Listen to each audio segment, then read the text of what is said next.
कविता अपनी मम्मी सुनीता के साथ सुबह सुबह स्कूल जा रही थी। स्कूल पास ही में था, इसलिए माँ बेटी पैदल ही जा रही थी। रास्ते में कविता ने देखा एक छोटा सा बच्चा सड़क पर खेल रहा था। पास ही में उसकी माँ भीख मांग रही थी। कविता का मन था उसके साथ खेलने का। कविता ने अपनी मम्मी से कहा, मम्मी मुझे भी इसके साथ खेलना है। सुनीता जी ने कहा, बेटी नहीं, ये गंदे लोग हैं। देख वो ठीक से नहाया भी नहीं है। चल स्कूल के लिए देर हो रही है। सुनीता कविता को लेकर आगे चल दी। कुछ दूर जाने पर कविता ने पूछा, मम्मी वो इतना गंदा क्यों था? सुनीता ने अपनी बेटी कविता से कहा, बेटी वो भीख मांगने वाले गरीब लोग हैं। उनके पास ना घर है ना कोई नहाने की जगह। यहीं पास में झुग्गी में रहते होंगे। बातें करते करते स्कूल आ गया। कविता को स्कूल छोड़कर सुनीता जी वापस घर आ गई। इधर कविता अपनी क्लास में बैठी कुछ और ही सोच रही थी। वो बेचारा स्कूल भी नहीं जाता। जब वह पढ़ेगा नहीं तो उसे भी भीख ही मांगनी पड़ेगी। स्कूल ख़त्म होने के बाद सुनीता जी कविता को लेकर घर चल दी। कविता ने रास्ते में देखा अब वह बच्चा वहाँ नहीं था, उसकी माँ भी नहीं थी। कविता बोली, मम्मी वो बच्चा और उसकी माँ कहाँ चले गए? अरे मुझे क्या पता, चल पता नहीं कहाँ कहाँ कहाँ तेरा दिमाग चलता है, सुनीता जी ने कविता को डांटते हुए कहा। घर आकर भी कविता उस बेचारे के बारे में सोचती रही। अगले दिन सुबह कविता अपनी मम्मी के साथ स्कूल जा रही थी, तभी उसे एक जगह भीड़ दिखाई दी। सुनीता जी ने पूछा तो किसी ने बताया बेचारी भिखारिन सुबह भीख मांग रही थी। तभी दूसरी ओर से आ रही तेज़ गाड़ी ने उसे उड़ा दिया, वहीं ख़त्म हो गई। अब पता नहीं इस बच्चे का क्या होगा।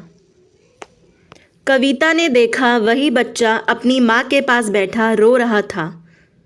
सुनीता जी और कविता आगे स्कूल के लिए चल दिए। कविता ने पूछा, मम्मी अब इस बच्चे का क्या होगा? सुनीता जी ने कहा, बेटा अभी पुलिस वाले आएंगे, उसे ले जाएंगे, बाद में उसे किसी अनाथ आश्रम में छोड़ देंगे।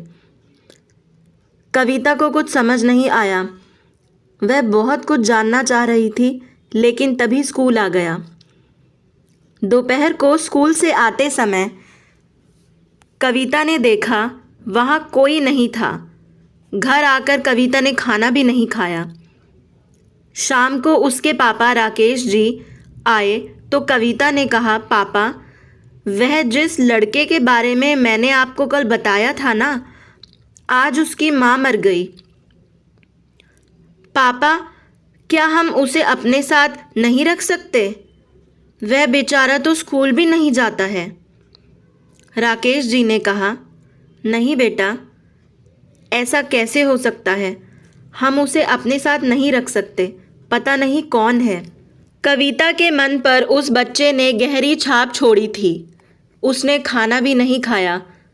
सुनीता जी और राकेश जी ने उसे बहुत समझाया, लेकिन उसका मन उस बच्चे को अपने साथ रखने के लिए बेचैन था। रात के समय कविता को बुखार हो गया। उसका कोमल मन बहुत विचलित था। समाज की ऊंच नीच से बेखबर वह उस बच्चे के बारे में सोच रही थी। अगले दिन वह बहुत कमज़ोर लग रही थी। राकेश जी और कविता जी बहुत परेशान हो गए। डॉक्टर को दिखाया। डॉक्टर की दवा से बुखार तो उतर गया, लेकिन घर में हर समय चहकने वाली कविता अब किसी से बात तक नहीं करती थी। वह गुमसुम सी खिड़की के पास बैठी रहती थी। राकेश जी ने सुनीता से बात की। ऐसा कब तक चलेगा? कविता बहुत कमज़ोर हो गई है। सुनीता जी ने कहा, मैं उसे बहुत समझाती हूँ, लेकिन वह एक ही बात कर रही है कि अब उस बच्चे का क्या होगा। राकेश जी ने सुनीता से कहा, हम अपनी बच्ची की खुशी के लिए उस बच्चे को गोद ले सकते हैं क्या? सुनीता जी चुप रह गई। उन्हें कुछ समझ नहीं आ रहा था। कुछ देर बाद उन्होंने कहा, यह बहुत बड़ी जिम्मेदारी है, हमें बहुत सोचना होगा। राकेश जी ने कहा, मेरे लिए इस समय मेरी बेटी की खुशी से ज़्यादा कुछ नहीं है। बहुत देर बाद बात करने के बाद दोनों उस अनाथ बच्चे को गोद लेने के लिए तैयार हो गए।